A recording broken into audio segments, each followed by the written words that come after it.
एक तरफा इश्क में आप यूसीसी का विरोध करते रहेंगे, मुसलमानों को डराते रहेंगे कि यूसीसी आने से आप लोग बर्बाद हो जाएंगे। देखिए, मेरा मानना यह है कि मुझे अपना कल्चर का प्रोटेक्शन आर्टिकल 29 के तहत मिलता है। वो एक अनफेटर्ड फंडामेंटल राइट है। कल्चर के नाम पर आप उस मुस्लिम कट्टरवाद को प्रमोट करते हैं। कौन सा कट्टरवाद? यही कट्टरवाद सर। अगर कोई सेकंड वाइफ का कट्टरवाद हो गया? क्यों? बिल्कुल हुआ। क्या हुआ? क्यों होगा? क्यों नहीं है? कैसे नहीं है कट्टरवाद? अच्छा, ये बताइए, जो बीजेपी के बड़े बड़े नेता हैं, उनकी पत्नी उनके साथ क्यों नहीं रही थी? मतलब? अब थाली मारो।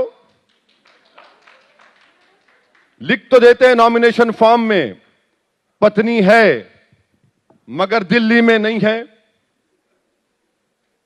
दिल्ली में नहीं है, वो जुल्म नहीं है, वो नहीं बोलेंगे आप लोग कोई ये क्रूरटी नहीं है। ये मैं जानता हूं कितने पॉलिटिशियनों की लिव इन रिलेशनशिप है।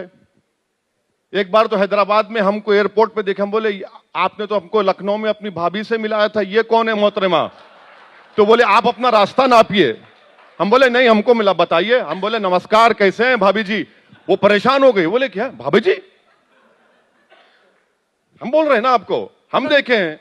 तो नाम बताइए। नहीं, नाम नहीं बोलेंगे। देखिए, फिर आप ख्याली बातें ना कर ना रहे हो। वो अब अगर वो जब सुन लेंगे तो शाम में वो घर पे आ जाएंगे हमारे, बोले भैया आपको भी जाते हैं राबड़ी मलाई रामपुर की खाइए, संभल की, सॉरी।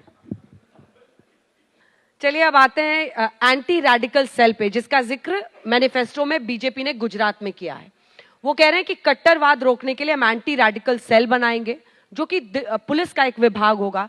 वो कह रहे हैं कि दंगों को रोकने के लिए, जिसको आप कहते हैं कि बुलडोजर जस्टिस मुसलमानों पर सबसे बड़ा अन्याय है, वो कह रहे हैं दंगों में जो शामिल होगा उनकी प्रॉपर्टी हम कॉन्फिस्केट करेंगे या उसको खत्म करेंगे। कैसे करेंगे? इसका कानून लाएंगे। कैसे करेंगे? कानून लाएंगे। सुनिए, यूनिफॉर्म सिविल कोड होगा और बुलडोजर भी चलाएंगे आप।